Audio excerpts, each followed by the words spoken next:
prices to the moon.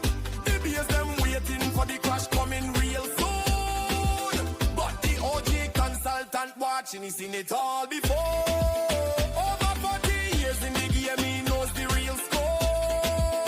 Bull versus bear, a real estate fight. Peter Zalewski tell you who's wrong and who is right. In the Miami can do investing club with no guess. He cuts through the noise and all of the mess. The Peter Zalewski Show.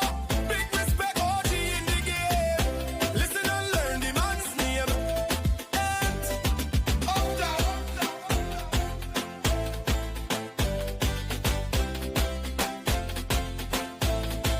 Peter Zalewski Show. Happy Wednesday, Miami. This is the Peter Zalewski Show. It is a 1-hour conversation where I introduce you to somebody I think you need to know. It doesn't matter if you were born and raised here, you've been living here, you're thinking about moving here. This is somebody who needs to be on your radar, in my opinion. I'm Peter Zalewski. I'm a condo consultant, expert witness, founder of the Miami Condo Investing Club. I do this program every Wednesday at 4 o'clock. I'm always introducing you to members of the community that are important to be on your radar. I also do a podcast weekdays at 4 o'clock. Always tune in, and I'll be able to give you some great information, introduce you to some great individuals, get your mind thinking about what's going on in this diverse community that we call South Florida, made up of Miami-Dade, Broward, Palm Beach County, about 6.5 million people. 42% are foreign-born, and they're living here. They're contributing to this community, and it's making it the special place that even the billionaires like Mark Zuckerberg and Larry Page from Google want to come to. So all that being said, let me go ahead and introduce our guest this week. She is an economist. She's got a real estate broker license, and you know what she's doing now? She's created a nonprofit like she used to do to contribute back to the South Florida community, but she's got a real focus on what's going to be going on related to the Florida Keys. No one else but Anita Funtek. Anita, how's it going? Thank you for making time. Thank you, Peter. It's always a pleasure to be with you and talk with you. You know, Anita, most economists that I've spoken to, they are so goddamn boring. You're lucky you get 20 minutes of conversation with them. They're always cautiously optimistic about this and about that. They never say anything. You're the complete opposite. How the hell did you go into and study being an economist? Yeah, you know, that's a long story. My dad is an architect, an engineer, and also a general contractor. And he had this great idea that it's better that if the father is not pushing on the daughter what she's supposed to do. Despite that, I love real estate. You know, I was age 5 cutting out the blueprints for my dad. Since that, I still love in real estate. So it was actually the wrong choice. I'm supposed to be better an architect or something, but I get back to the business because I become a real estate broker. Actually, I also have my license in Europe. Just for you to know, in Europe, we have real estate appraisal and broker license together. So you have to be also an appraisal. And here I came 15 years ago, and I am from Hungary. In Hungary, I had a nonprofit foundation for 7-8 years. And then when I moved here, I said, I'm going to do what I really love, which is real estate, because all South Florida is about real estate. So I started my broker's license, and I became a broker. And I had a very great partner who was joining me to do the Miami New Construction Show, which was you, actually. Because thank you. And everybody remembers it. Everybody remembers it. Anita, it takes somebody who parachutes into this community, and then you're legit. You've been here forever. You came in, you saw something that nobody else on the ground saw. You were able to pull it off. You put on a show at the Miami Beach Convention Center, the same place where the Republican National Committee put on its presidential conference, its convention, the same place where Muhammad Ali, the famous boxer, where he fought a match. The same place. I think the Beatles were even there. So, and now we need to add Anita Funtek and the Miami New Construction Show to that venue. So kudos to you, Anita. Thank you so much. And kudos for you, because I had a great help from you that you were doing the panels and we were doing the exhibition part. So we had 87, 89 different developers, new construction projects, and also 150 service providers. So that was a great, actually, experience for multiple years. And even last year when I went to the Real Deal event, they were some memories and people coming to me like, hey, Anita, are you going to do it again? I said, like, no, I have a new venture. I have a new goal that I set up for myself, but I will talk about it a little bit later. Yes, we're definitely going to get into it. If anybody's wondering about it, let me give you the website, and I'll probably show it while we're doing a conversation a little bit later. It's called the Future Institute of New Environment. And Anita is the founder. It's a nonprofit. It's going to be based ultimately, I think you said, in the Florida Keys, in Key Largo, in the Florida archipelago, in the Keys.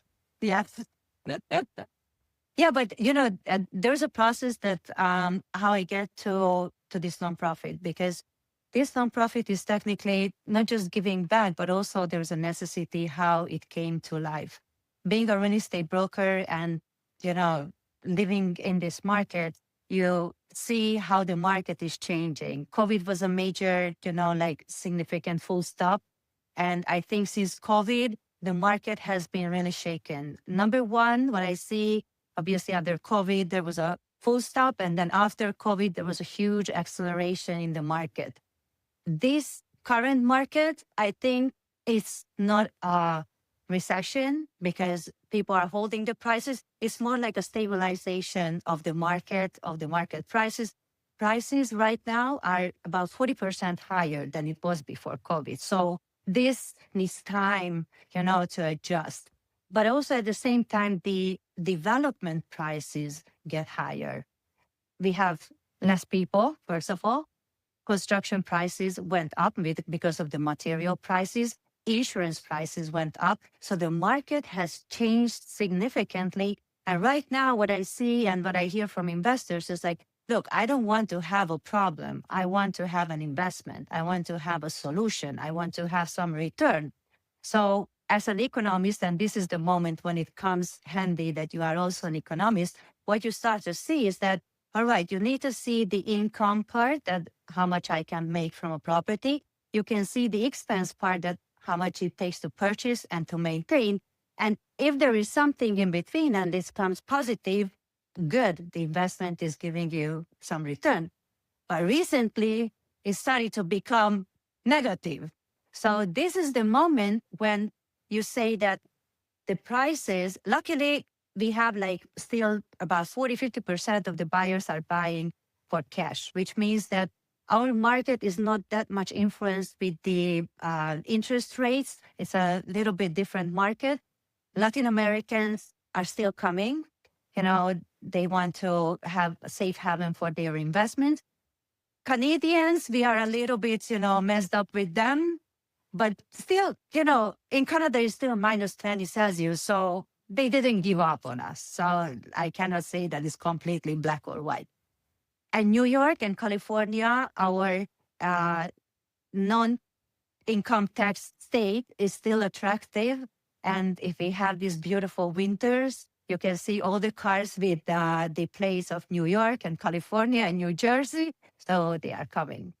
So we have a mix of the market, but the math has to work. The mathematics always have to work. And if you have, certain level of demand, which is not a crazy rush like after the COVID that everybody was, swamping us and everybody was buying. Now it's more buyer's market. Sellers have to adjust. They have to provide value. And what I see is that the buyers are more educated. They want to have something which is a long-term investment. They understand that there are, different waves in the market, but they're looking for something that is sustainable. That's something which is, in the long run, affordable. And with the current insurance prices and property taxes, they are really looking at the different options that what they want to buy. So this is the moment when you cannot increase the price for the sales, then you need to see how you can offset the costs or the maintenance and the insurance of the different properties. And this is how I get back a little bit to what also my passion is sustainability and resiliency, because it's connected to affordability. So now... Let me stop you right there. You set the scene. You did the curtain raiser. you're able to give everybody an idea kind of where we're going. But I want to tap into some of the things you already said, because I think you're hitting on a bunch of key points. You are in the trenches. You're somebody who put on a show. Like you said, you got close to 100 developers. You had service providers. Everybody knows who you are. You rented out the Miami Beach Convention Center.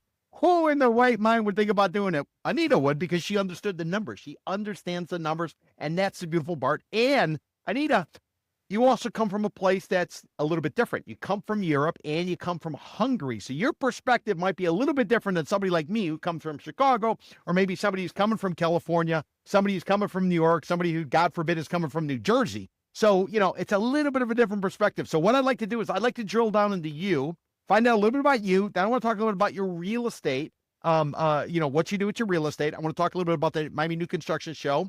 And then I think it's a perfect bridge and a way to segue ultimately in what is your brand new organization. Let me make sure I get it right. I'm going to look at my screen. The Future Institute of New Environment. So how does that sound for rules of engagement? We work our way up, we build into it, and now people can completely understand what it is you're all about and what vision you have going forward. Perfect. So you want to hear a little bit about my background, right?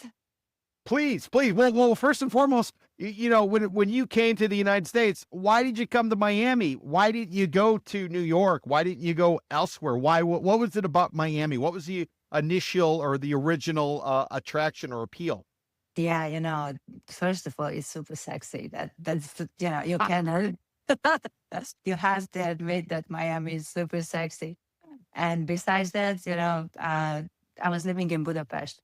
And when you have to be without the sun from November till April, there is a moment when you say, like, I want the sunshine. And there are small stories that, I have 3 kids. And when you are getting dressed, 3 kids, one gets ready, scarf, coat, everything out. The next one out. Third one out. The first one has to come in because she has to pee. It's crazy. It's awful. So the idea was that I also did some economical calculation because in Hungary, the American school costs about $25,000. So I said, all right, so if I have 3 kids going to the American school for $75,000, then maybe it's easier that I move to the United States, kids go to school, and then they also speak the language completely, they were raised and born actually here, so they speak the language better. So you're building up it for yourself. You're taking it also a little bit for the kids. But I saw the opportunity. And I'm very happy that, we made this, big step because it's 3 kids, moving to the United States. It was a big step. But also there was a great moment because due to governmental changes, my nonprofit that I was leading for 7-8 years, the government changed the rules and regulations. So I said, okay, with the new environment, with the new, economical environment, I cannot lead this anymore. And I cannot build up something. And at the end of the day, from one day to another, the government is changing the rules. And I also decided that I don't want to live in an environment where you build up something and then it's risked by the political situation. So that was also part of the decision. So you came to South Florida in what year? What would that have been? About 2010, 11. 12, 14, 2011. 11. I came first 2010, searching for school, housing, all this stuff. And then in 2011, August, we moved with the 3 kids to Sunny Eyes Beach. Now, so I can set the scene for everybody. If you go back in time, what you would have had is in 2000, you had a dot-com bubble and a bust. Stock market basically got washed out. Follow up a year later, you get the 9/11 attacks. As a result, interest rates are at 0. We have a president called George W. Bush. He wants everybody to own their own home. Financing becomes readily available. We go through a tremendous... 2011. Yes. So we go... Yeah. But I'm setting the scene. Yeah, okay. Yeah. So we go through this tremendous boom. And ultimately, we end up peaking at about 6. We bottom out on sales from a condo perspective of about 8. 2010 prices are done. They finally bottom. In 2011, when things started to head up, guess who comes into town? Anita. She's the economist. She knows what's going on. Whether she did it intentionally or not, She gets here, and Anita, you're able to run it. You run the market all the way up from 2011. Yeah, it was a perfect moment actually because most of the foreclosures were done and developers were getting a second, kind of like boost, and they started to build. And I remember we were talking about it. The Mello Group was the first one who started to have the new concept that instead of 10, 20% down payment, they started with 40% down payment. So there was more skin in the game. So people were thinking twice if they want to leave behind anything what they put already 40% down. So, and this trend actually is still keeping up because I see that, developers are still having this minimum, like at the reservation, this 10, 15%, but after that, up till the delivery, they have to put 40 or 50% down. And most of the time, these are cash buyers. So we have skin in the game. That's why I believe that this market is not going to crash because they have many people who have very serious money in these properties. So they're not going to leave it.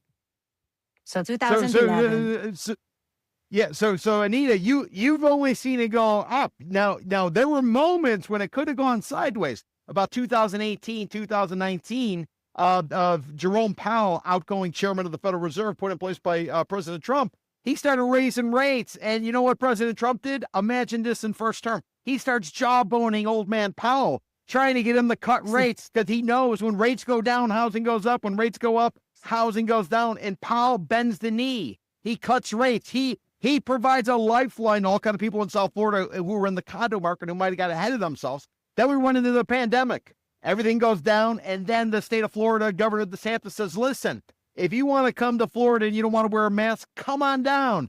Wall Street says if you want to work from home, go ahead and do it. And Miami Beach says if you want to twerk on a police car on Ocean Drive, come on down, we'll have you. And everybody floods into the market. The sales go through the roof. New construction is launched. All kinds of developers from all over the world are coming here, and they're building Miami, the hottest place on earth. Am I getting that right, or did I miss anything? Perfect. No, this is completely. And then this was the huge boom of the prices that I remember that we were just like, compared to what COVID, because under COVID, in the first time, we had zero buyers because of the travel restrictions. And then whoever had a condo, we started to see more lights on the, absentee owners are starting to move. And this was the moment when courts allowed to have, remote hearings, when offices allowed to have remote work. This is when we started to have that people who already had a condo, they started to come and spend more time here. You know what?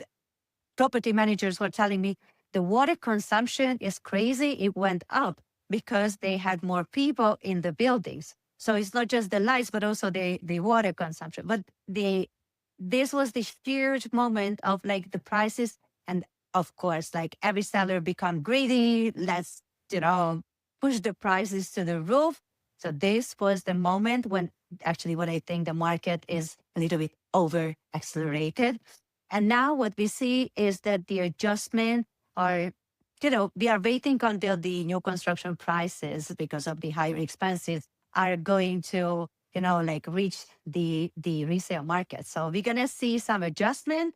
And I don't think, there's going to be a real hard time. I think Miami is more positioning itself for the long run. And just to sort of speak to that point, Anita, so I've always heard there were four, let's call them pan-regional locations where you could park your money. And the idea was whatever you can't do in your home country, you can go to one of these pan-regional centers, you park your money, and you can party like a rock star. And when you go home, you're the church boy choir. You're in the church boy, you're a choir boy. But when you're in the pan-regional center, you do whatever the hell you want. What they were, my opinion, Hong Kong, Singapore, Dubai, and Miami. China has taken over, and they basically, in my opinion, they are not agreeing what the UK deal was when Hong Kong was handed over by the Brits back to the Chinese, one country, two systems. That's out the window. So Hong Kong comes off the board. Dubai, the bubble, the insulation has now been pierced because of the U.S. and the Israeli attack on Iran, and Iran Exactly. going against all of its neighbors. Now people are wondering, can I park my money in Dubai? So in my opinion, you only got Singapore and Miami left if you are a jet setter, you want to park your cash somewhere and you want to do stuff you wouldn't necessarily do back home. Am I getting that right? As somebody who was born and raised in Hungary, you've done business all Yes. over the world. You have customers from all over the world, and And- you choose to live in South Florida? And I also have friends in Dubai who were buying properties. Even we had people who were coming to Miami and trying to convince us brokers to sell Dubai.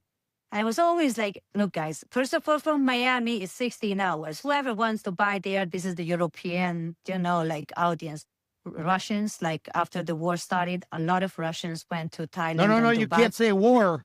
You have to say a special operation. Exactly. The special operation by Putin started to jump on Ukraine. So this was the moment when many young Russian went to different places not to be pulled into this special operation. So I see now, even like half a year ago, I had a client who was here and they said like, okay, we want to see what we can buy in the Miami market. And he said, oh, you know what? Like from this money, few 100,000, maybe we better buy in Dubai. I was like, okay, but check the market because the expectations were that they're going to make 7-10%. Right now, the same people are calling me back. They said like, we were lucky. We didn't buy anything yet. We were about, but right now there is like, it was highlighting, this attack was highlighting that the Dubai region is very vulnerable. They don't have food production. They bringing everything from the outside. They Water. they are highly relying on the expert area. I had friends who were living there. Women had to remove the makeup and go in on another door to manage any kind of like visa problem. So for me as an emancipated woman, this is already a big no. But at the same time, the region is always boiling. So the United States, while Miami is always going to remain something which is a hotspot because you know what they say that Miami is very close to the United States. But at the same time, we are almost part of Latin America. So we are very close to Latin America, the Caribbean, and we are still enjoying the protection of the United States on a political, legal, and state level. So I think I have, something about Singapore that, yes, Singapore seems to be nice, but at the same time, the control that people have, you cannot go like in Miami Beach or Fort Lauderdale that you go and party because they have more than 200,000 cameras in the city. You cannot chew a gum. Everywhere. Exactly. Everywhere there's cameras. I spent some time there and I was doing an Airbnb, which was illegal. I didn't know. Well, it was cheap. So, and I went out with the person who was the host. She's a woman probably in her 30s, early 30s, maybe weighs 100 pounds, about 5'2". She was going jogging at 11 o'clock at night. And I was like, you want to go out? She's like, yeah, don't worry. There's cameras everywhere. That's the way they live in Singapore. And what she said to me at the time is, listen, if somebody commits a crime, by the time they get in their car and they're getting away, if you can get a car, because over there, when you bring in a car, you have to buy a license like a plate, and one has to be taken out of the market in order to bring one in. So everything is controlled. But she said if you were to commit a crime, you get in a car, by the time you're driving away, the cops are already there because they saw it on the camera. And not just that, but right now they use drones. So they go with drones too. Yeah. So the freedom which you can enjoy in the United States, which is still, I believe, is much, more existing than in any Chinese or, in Hong Kong or Singapore.